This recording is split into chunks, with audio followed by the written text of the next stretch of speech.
센텀 이지구 도시첨단산업단지 조성 사업이 본격적으로 추진됩니다.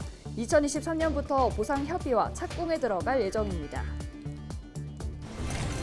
무기한 연기됐던 부산교육청에 대한 시의회 행정사무감사가 5일 만에 재개됐습니다. 하윤수 부산교육감은 행감장에 출석해 입장 표명과 함께 질의답변에 응했습니다. 울긋불긋 산자락에 물든 단풍이 화려함을 뽐내고 있습니다. 산에는 가을 끝자락을 즐기려는 나들이객들의 발길이 이어지고 있습니다. 시민의 안전을 지키는 한 소방관이 100차례가 넘는 헌혈을 통해 생명사랑을 실천하고 있습니다. 부산 소방재난본부에 근무하는 송현재 소방교를 만나봤습니다.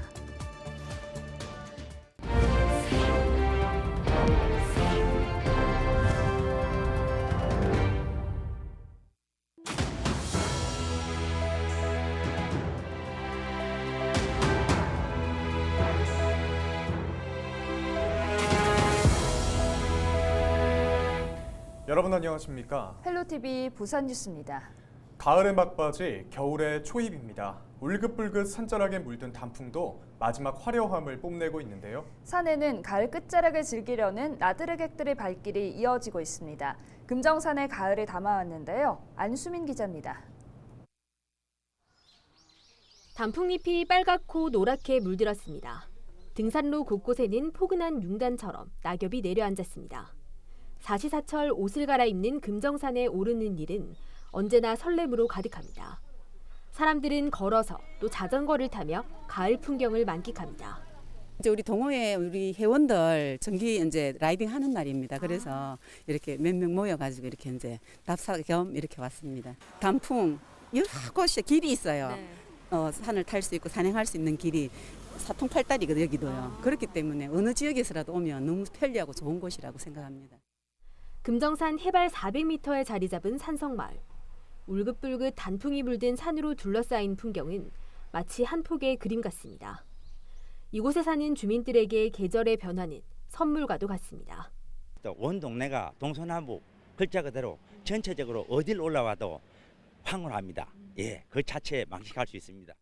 기상청은 15일 아침 최저기온이 10도 아래로 떨어지고 16일까지 일교차가 큰 쌀쌀한 날씨가 이어질 것으로 내다봤습니다.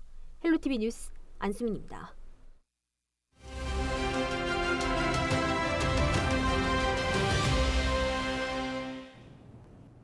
시민의 안전을 지키는 한 소방관이 100차례가 넘는 헌혈을 통해 생명사랑을 실천하고 있습니다. 부산 소방재난본부에 근무하는 송현재 소방교가 미담의 주인공인데요. 우리 동네 히어로 김한식 기자가 화제의 주인공을 만나봤습니다. 헌혈 천사로 불리는 부산 소방재난본부 소속 송현재 소방교. 지금까지 실시한 헌혈만 무려 119차례. 지난 2009년 우연히 시작한 헌혈이 이렇게 길게 이어질지 본인도 몰랐습니다. 묘한 만족감이 있고 그런 점이 좋아가지고 이제 헌혈을 그 이후로 계속하게 되었고 이제 119회 헌혈을 했는데 이렇게까지 길게 하리라고는 저도 생각을 못했습니다. 오랜 기간 헌혈을 하면서 삶의 변화도 생겼습니다. 모든 일에 긍정적으로 변한 건 물론 건강까지 챙겼습니다. 제가 헌혈을 하고 나서 주기적으로 운동을 하게 되었습니다. 혈압 수치가 이제 예전에 150 넘을 때도 있었는데 지금은 거의 정상치로 돌아왔습니다.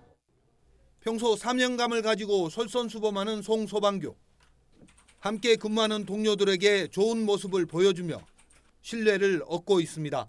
이 정도로 이렇게 많은 헌혈을 하실 줄은 몰랐습니다. 또 소방관으로서에 대한 사명감을 가지면서 그런 좋은 모습을 보여주면서 저희 주변 동료들에게 귀감이 되지 않나. 119장의 헌혈증은 몸이 아파 고통받는 사람들에게 모두 전달했습니다.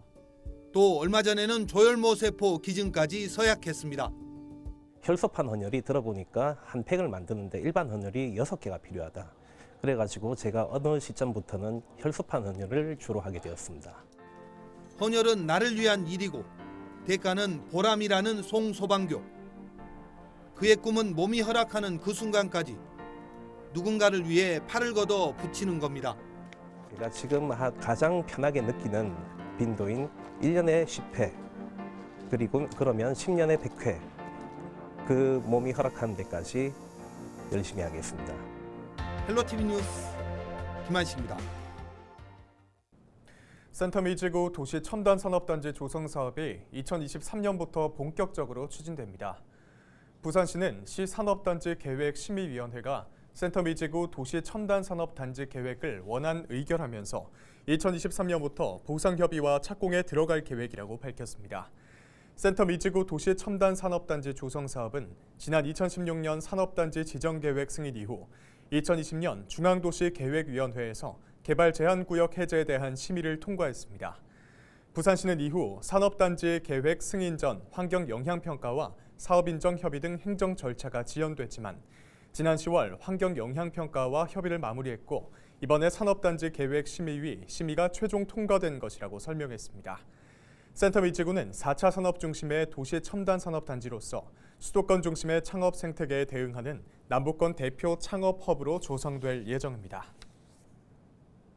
교육감 증인 선서를 둘러싼 이견으로 무기한 연기됐던 부산교육청에 대한 시의회 행정사무감사가 5일 만에 재개됐습니다. 14일 행감장에 출석한 하윤수 부산교육감은 증인 선서와 함께 질의 답변에 응하면서 부산교육청에 대한 행감은 정상적으로 진행됐습니다. 부산시 교육청 측은 시의회와 불필요한 갈등 없이 시민들을 위해 행정감사를 빠르게 진행하는 것이 좋겠다는 판단했다고 전했습니다. 부산교육청에 대한 이번 행정사무감사에서는 부산교육 기조의 변화와 교육청 산하 기간 통폐합 등 최근 논란이 된 부산교육 이슈에 대한 감사가 15일까지 이어질 예정입니다.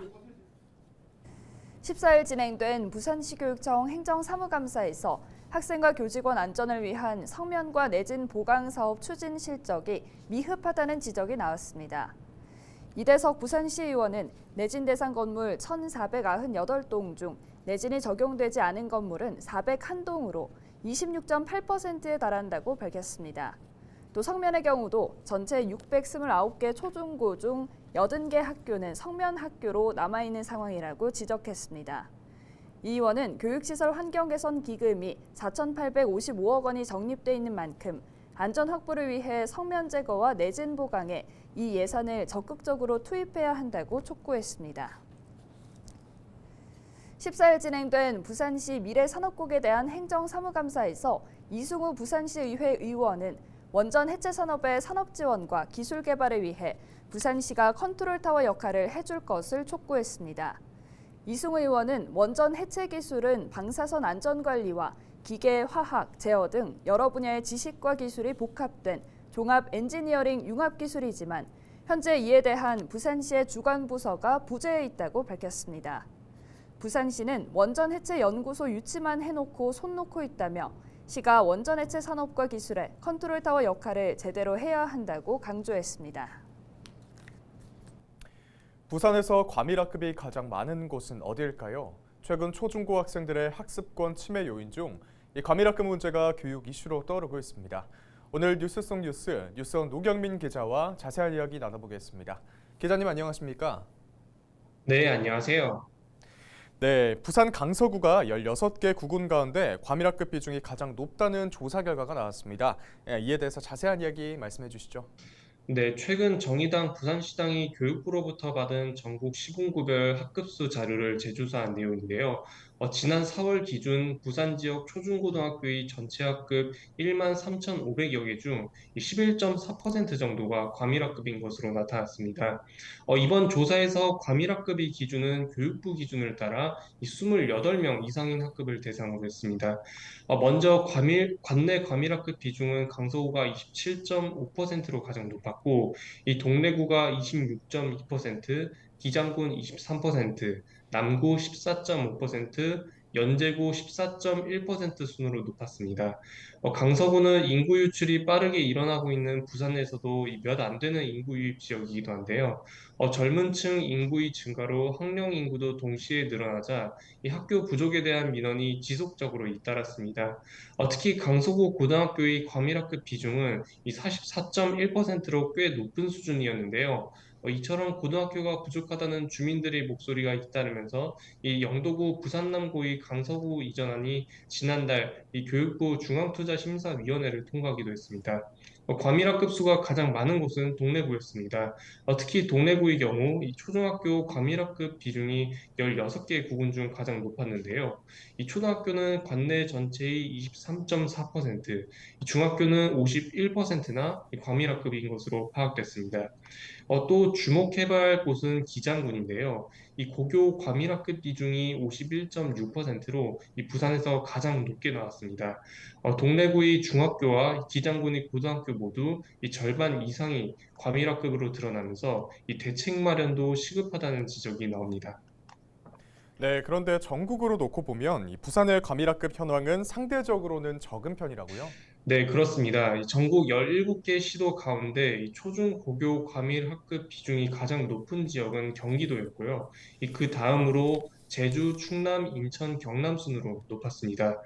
부산은 과밀 학급 비중이 11.4%로 13번째로 높은 것으로 나타났습니다.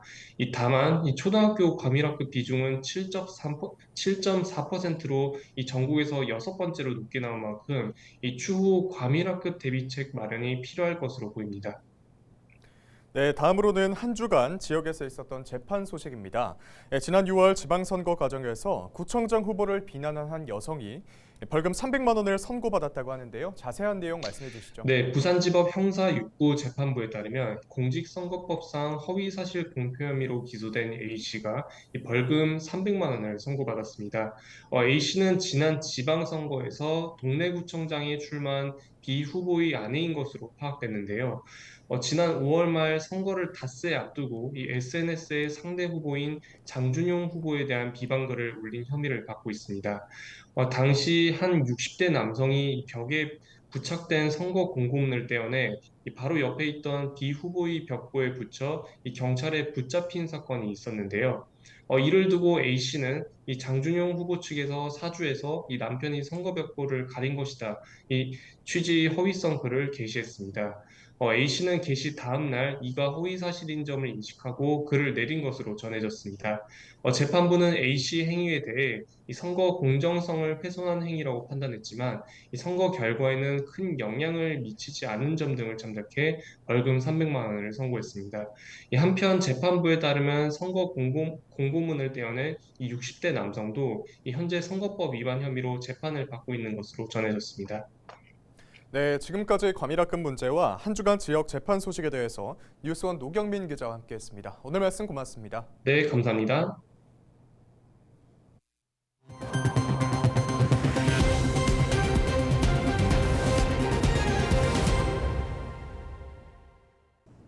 (14일) 0시 기준 부산 지역에서는 915명이 코로나19 확진 판정을 받았습니다. 이로써 누적 확진자는 154만 1,211명으로 늘었습니다. 이날 기저질환이 있는 80대 확진자 1명이 숨졌고 위중증 환자는 24명으로 중환자 병상 가동률은 60%입니다. 일요일 신규 확진자 수가 9주 만에 최고치를 기록하는 등 코로나19 신규 확진자 수는 증가세를 보이고 있습니다. 부산시가 새로운 도시 브랜드 개발에 본격적으로 나섭니다. 시는 11월 4일부터 10일까지 부산 시민 1,000여 명을 대상으로 도시 브랜드 리뉴얼에 대한 사전 적정성을 조사한 결과 시민 71%는 부산시의 새로운 도시 브랜드가 필요하다고 응답했다고 밝혔습니다. 부산시는 20년 넘게 사용 중인 부산의 상징 마크와 슬로건 등을 부산의 가치와 역사성, 미래 지향상 등을 담은 브랜드로 변경할 예정입니다. 이를 위해 시는 340만 명 부산 시민을 대표하는 340명의 부산 시민 참여단을 구성해 기획 단계에서부터 소통을 이어나갈 계획입니다. 부산 울산선 고속국도의 하부 공간이 주민 건강과 소통을 위한 송정 어울림 체육공원으로 탈바꿈했습니다. 해운대구는 올해 4월 공원 조성 공사를 위해 4억 1,000여만 원을 투입해 이번에 체육공원을 준공했다고 밝혔습니다. 이것은 그동안 택배 터미널과 시설물 적치 공간으로 사용돼 왔으며 3m 높이의 가림막으로 둘러싸여 주변 환경 개선을 원하는 민원이 제기돼 왔습니다. 준공된 공원에는 운동기구와 시니어 놀이터, 다목적 코트 등이 설치됐으며 범죄 예방 환경 설계를 적용했습니다. 이상으로 뉴스를 마칩니다. 저희는 언제나 지역민 여러분과 함께하겠습니다. 시청해주신 여러분 고맙습니다.